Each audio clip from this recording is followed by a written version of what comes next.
If every day I beat my meat, bad things always happen. So I'm kinda addicted to corn stuff, as usual in teen life, but I start seeing something. Sometimes I do, and sometimes I don't. But when I do, the days become horrible. Things get worse when I do it in the morning. Last week, I finished in the morning and then went to school. At lunchtime, I was using my phone as usual. My school doesn't allow phones anywhere in school. And then some random teacher showed up and took my phone. I was like, why on this day? I mean, I use my phone every day at the same table during lunch and never got caught. But on this day, I got caught because I think I finished that morning. So I'm trying to stop doing that addiction. It's difficult, but one day I will stop completely. The friend of a friend's scandal. So, on vacation in my country, we had a lot of cool stuff happening. On the last day, I met T and A, their first initials. I never really talked to T, but I kind of did with A. Vacation ended, and I was chatting with A. She mentioned she had this friend who wanted to online date me or something like that. She showed me a picture of her friend with her face blurred. I was like, I think it will work out. The next day, that girl started chatting with me and stuff, and I low-key liked her. But then she told me how I was a chill guy and respectful. Spoiler alert, no? I ain't all that. She also said, I'm Therian. I didn't see her face, so I didn't care. But then, when I saw her, she kind of looked like Pennywise. At that point, I said no because I already had a crush on this goth emo girl from my friend's class. Now, after all of that, I don't text her or talk to A. Definitely the weirdest story of last year. I heard odd, unwanted info about an ex-BF from 2 years ago. I went into a car dealership today to buy a second new car for myself as a birthday gift for doing so well on social media. As I'm going through the steps of purchasing, one of the employees and I get to talking. Somehow, in conversation, it comes up that we both knew my ex-BF from 2 years ago, who worked at the dealership we all worked at prior. The conversation continued, and in between telling me all the heinous things he did at work after we broke up, this person proceeded to let me know that my ex-BF from 2 years ago is 1. Dating a man now, and 2. Got a new job as a TikToker's assistant. These two things really threw me for a loop. The strange, unwanted information really had me pondering today. Pondering a lot of things. When I was 11, a random pigeon would show up at my window at night, and it would always have a letter tied to its foot that said, "Hello Mary, my name is not Mary." I wouldn't write back until a few months later. I took the note down, read the words, "Hello Mary," like always, and tied a new note that said, "I'm not Mary." Since then, I haven't heard from whoever sent that pigeon, and now I feel kind of bad for not telling them sooner. Weird dream. Multiverse time travel. Today, I saw a dream that I think was a time travel to my past, but in a different reality. The dream started with me enjoying my Class 10th send-off party with my friends on the school campus. The teacher announced that they had arranged a buffet of dishes, and we moved into the buffet room. To be specific, there were weird items like crocodile cookies, fruit jelly bombs, etc. Then music started, and everyone began dancing. I joined my friends and was enjoying the moment. But here's the twist. I was enjoying the moment with my friend Krishna, who was not present at the 10th farewell as he had already moved to his home state after 8th grade. Now, here's something weird. In the dream, I became aware and started thinking, how is this possible? I'm living in my past life and experiencing something I never did. I realized that I was in my past. Suddenly, I saw my father and brother at the school gate waiting for me to come, and they came into the campus. As soon as my father arrived, I asked him to give me his phone. He handed it over, and surprisingly, it was exactly that old Redmi Note 4 phone he used in the past. Without wasting time, I looked up the calendar for the date, and shockingly, it said 2022. At that point, I stood still for a while, trying to process what was happening. Then I heard the principal calling me, as everyone was sitting on a bench to take a group photo. I went and sat beside Krishna and Manthan, resting files on my lap, which were previously placed there by the principal. After the picture was taken, I started looking for my father, so I could tell him that somehow I had time-travelled into the past. Just as I was about to tell him, something weird happened, and I was suddenly taken out of the scene. After that, I don't remember anything. I think I fucked up. In elementary school, when I, 16F, was in first or second grade, 2016 or 2017, I can't quite remember which year, a teacher came into my classroom and asked, "Does anyone want to get out of math class?" I, along with everyone else in my classroom, raised our hands because we didn't like math. I was chosen, and I think one or two other students from my class were also chosen. I can't remember for sure because it was 9 or 10 years ago. We were brought into a small classroom. I can't quite remember everything we did in that room, but I do remember a few things. We were taught our vowels, given drawing projects, taught how to spell pretty basic words, and did arts and crafts. I remember everyone around me really struggling with the work we were given. And I was the smartest person there, which didn't ever happen in my other classes. I always got pretty average marks. I don't remember why I was in that room, other than volunteering for it. I have no idea what the purpose was. I've had a couple of theories, like I was used in a survey to see how a normal student did against those with mental disabilities. Or maybe I was in there to see if I needed to be in the class with the special education students. I really don't know and would appreciate feedback or theories. I'm in Canada. I just asked my mom if she remembers me mentioning it. I'll give an update if she responds. Edit. I found out I went to the room because in kindergarten I was behind in reading because I was constantly away. I was constantly away because my nan was dying of cancer and my mom focused on her mom. Although my mom tried her best to help with my reading, it wasn't her #1 priority. I later went to a summer class to improve my reading, and the time spent in that room was likely a checkup. Me raising my hand must have been me saying I was there when someone called my name. Overall, a sad ending. However, what's weird about it is that my mom was never made aware I went into that room. She just used her logical thinking and the time frame to figure it out. The deer head thing and the worm that walks. When I was 7, I lived in a tiny trailer park town in Wisconsin. Close to my family's home, there was a large ditch with 6 or 7 foot cattail reeds on one side of the ditch. My siblings and I were playing hide and seek, and I decided to hide among the reeds, crouched low. It was winter, and I remember that all the reeds were a soft, pale brown colour, their skin fragile and crispy. As I was crouched among the reeds, I looked up and saw a figure towering above me. It appeared to be a man at first, until I realized his body was just made of shadow, and he had the skull head of a deer, complete with antlers. For some reason, I didn't feel afraid of this strange creature. He looked down at me and didn't speak, but I could still understand what he was trying to tell me. Don't leave the ditch. Danger. I was terrified. What was this thing scared of? So I stayed in the ditch, long after I was found, until it began to get dark, and the deer-head thing said it was safe again. I ran to my home as fast as I could. As soon as I was in the safety of the cozy, comforting mobile home that I grew up in, with its blue floral patterned carpet and red couches, I knew that something had changed in me. I knew that my life belonged to the deer-head thing. He had saved my life, and now I owed him. Someday, he would require me to pay him back. I grew up seeing the deer-head thing now and then, never fearing him. He didn't communicate with me again while I lived in Wisconsin, but he watched over me. And then my family joined a cult. If the deer-head thing warned me of it, I do not remember. I don't remember much from the cult. I remember being punished for existing, for being different. I had learned to keep quiet about things I saw that others didn't seem to notice. But something followed me from the cult. Something evil, malicious, and filled with hate. It appeared sometimes as a mass of worms, sometimes as a man made of worms. A worm that walks, if you're a nerd like me. It tormented me daily, sometimes poking and prodding at me with its many worm-like tendrils, sometimes wrapping tentacled hands around my throat to choke me, never doing enough damage to leave marks, but doing enough to sap all of my emotional strength. The deer-head thing then came for his price. It was a simple price. Go to the closest graveyard and put honey at the base of the sickest-looking trees. How I was supposed to figure out which trees were sick, I didn't know, but it became obvious when I reached the graveyard.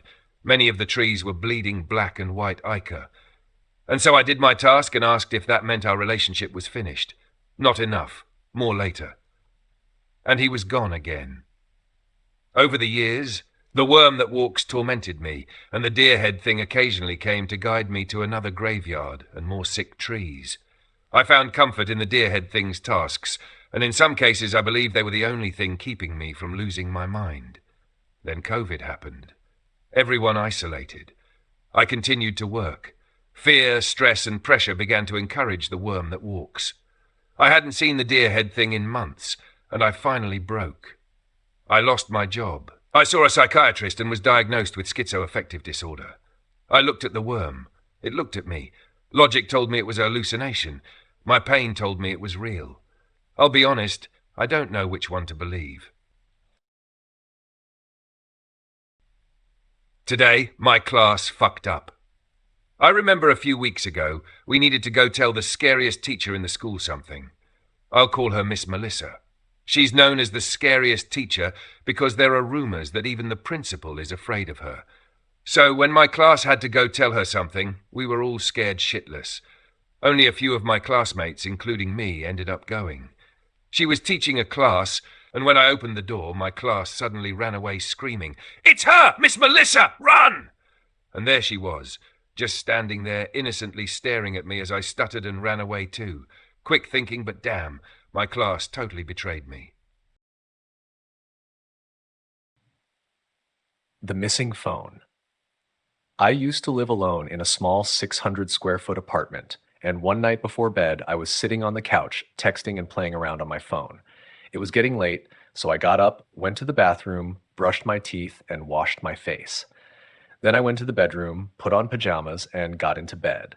I realized I didn't have my phone, so I checked both the living room and the bathroom. But I couldn't find it. I spent over an hour searching for it, and still couldn't find it. Finally, I used my computer's Gmail account to call my number and track down the ringing. To my surprise, I found my phone wrapped up in a plastic grocery bag under a pile of shoes in my closet. To this day, I have absolutely no idea how it got there. It creeps me out, and I don't even like to think about it. The vanishing noodles. When I was about 12, I was making ramen and standing in front of the stove, waiting for the water to boil. I had opened the ramen pack, removed the flavor packet, and the noodles were beside me on the counter in the pack. I zoned out. Finally, I snapped back to reality and the water was boiling. I went to put in the noodles and they were gone, just vanished. I checked the garbage, searched everywhere, but I didn't remember moving.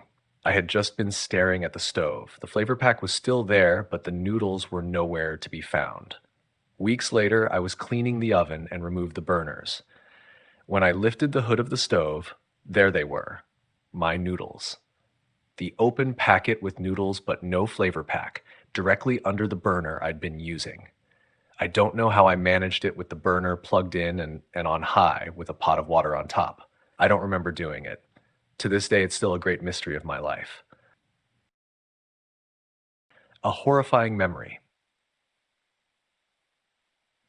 I was working in Bolivia out of the U.S. Embassy for a few months, 13 years ago. A group of us went out to dinner and drinks on a Friday night. While walking home with my housemates, we came to a park area that had a footbridge across the 4-lane road and a small park on the other side. We heard a yell for help as we were crossing the bridge and saw a man dragging a young woman by the hair. We were about 30 to 40 feet away when he saw us and raised a weapon to her. He pulled her up onto the bridge and we tried to reason with him, urging him to let her go. It seemed like forever, but was probably only a minute. Then he hurt her and pushed her off the bridge, down about 20 feet onto the road below. She was struck by several cars before traffic finally stopped. Based on the situation and the blood we saw, it was clear that she wasn't likely to survive. I never saw a local news article on the incident. I have no idea if the man was caught or what happened afterward. All I can remember is seeing her plead for her life one moment and then everything changing in an instant. I still have vivid dreams about it occasionally, and they stay with me for days. Edit. So I may not speak to my wife about this and other things, but I do have 2 people I confide in. Both are long-term friends, one of whom served with me, and the other is a high school friend. The topic was not to share with many people, not not no one. I'm not keeping this bottled up and I do have a support system, just not my wife or family. The unseen presence. Growing up with both of my parents working, my big sister and I would often be home alone in the afternoons after school. One night, we were watching TV when something strange happened. The main door was an old, heavy wooden piece that made a loud noise whenever you unlocked and opened it. It was one of those moments when the TV suddenly went silent for no reason. That's when we both clearly heard the sound of the lock turning and the door slowly creaking open.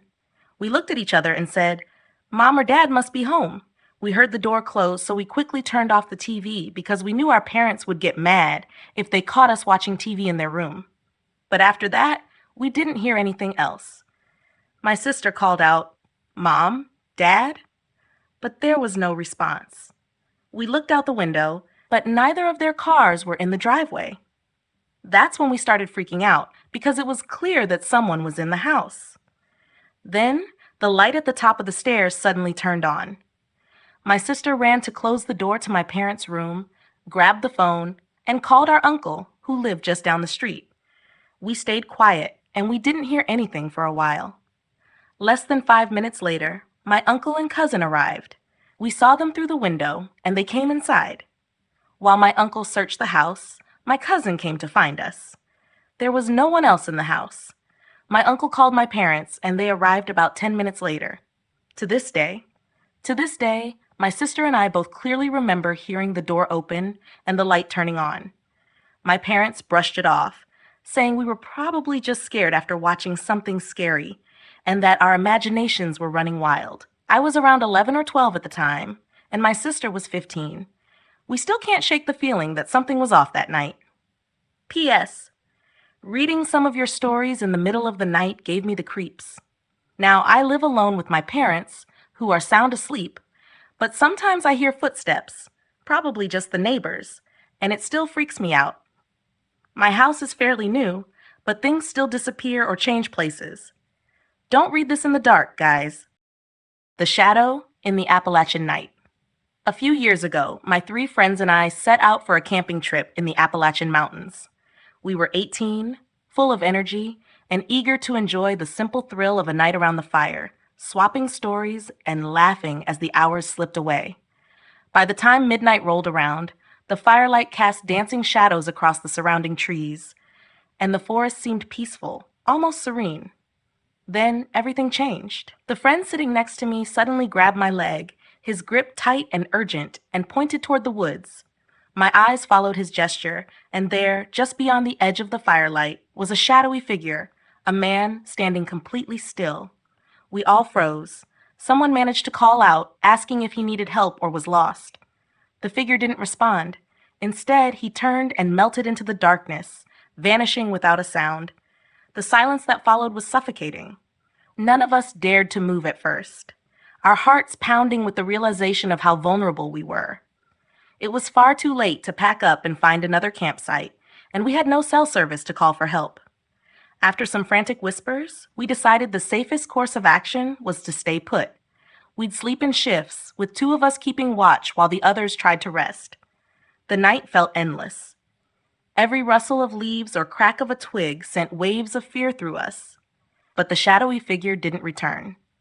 When dawn finally broke, we packed up and left as quickly as we could, grateful to have made it through the night unscathed. 2 days later, we saw the news. 2 hikers had been stabbed to death on a trail near where we'd camped. The perpetrator was a mentally disturbed man who had been roaming the area. Even now, I can't help but wonder how close we came to meeting him that night.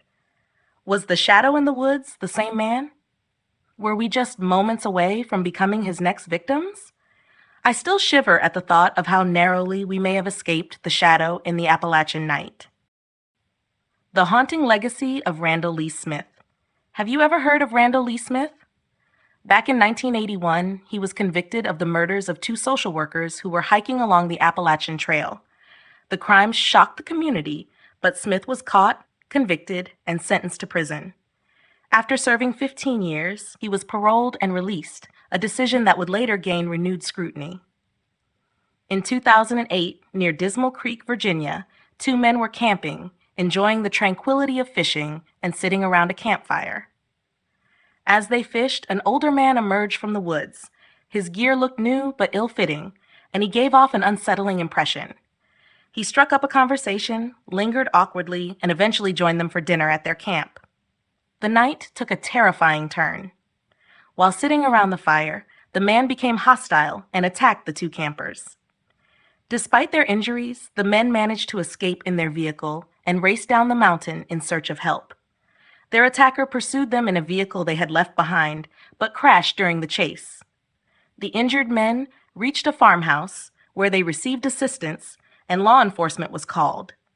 The two campers were transported to a hospital where they recovered from their injuries. Police later apprehended the attacker and identified him as Randall Lee Smith. His return to the same region where his earlier crimes occurred added a chilling layer to the story. Smith was hospitalized following his capture, but passed away days later from injuries sustained during the crash. The two survivors were left with a harrowing tale of resilience, narrowly escaping what could have been a fatal encounter. Smith's actions left a lasting mark on the Appalachian Trail's dark history, serving as a grim reminder of the dangers that can lurk in the wilderness. Here's your story rewritten with the title, The Night I Learned to Trust My Gut. Back when I was single and dabbling in dating apps, I matched with this guy who was undeniably cute. He had a shirtless mirror selfie, which was usually an automatic no for me, but he seemed sweet and nerdy in his messages, so I decided to give him a chance. We started chatting, and he told me how he'd worked hard on his body because he used to be heavy and awkward with women. I thought, oh, he doesn't even realize how attractive he is now. I was homesick that week, so we messaged a lot. We even FaceTimed, and he came across as quirky, funny, and smart. He was working for a biotech firm and applying to PhD programs, which impressed me. He opened up about having a daughter back in Illinois, explaining that she was the result of a one-night stand with a friend who didn't tell him about her until she was 5.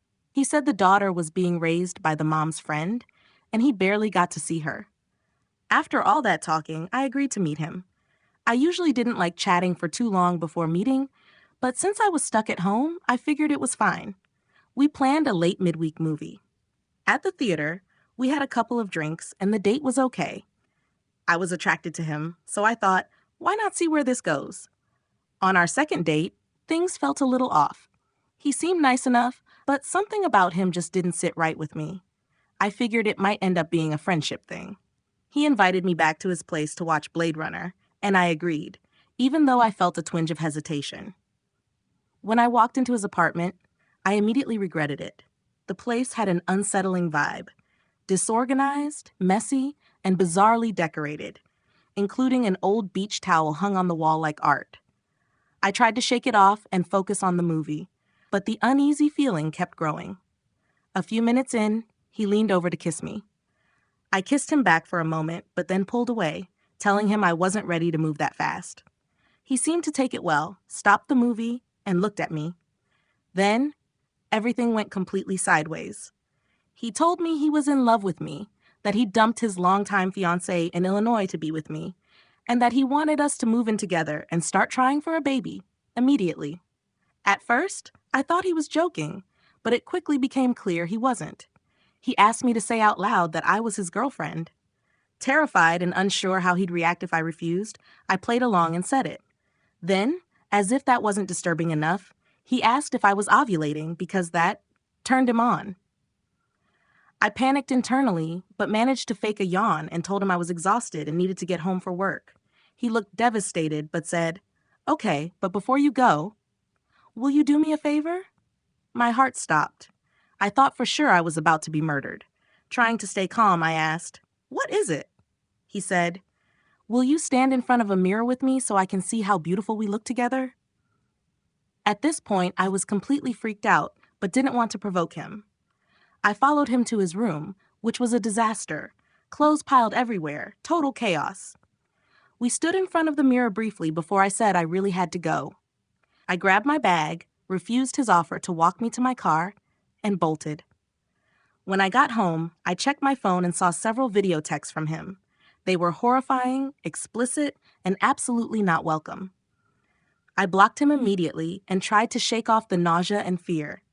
Looking back, I realized the likely reason he wasn't in his daughter's life was because her mother had figured out something wasn't right with him. She probably had good reasons to keep him away. That experience stuck with me. It made me trust my instincts and set boundaries more firmly. I stopped dating for a while and promised myself never to ignore my gut feelings again. Let me know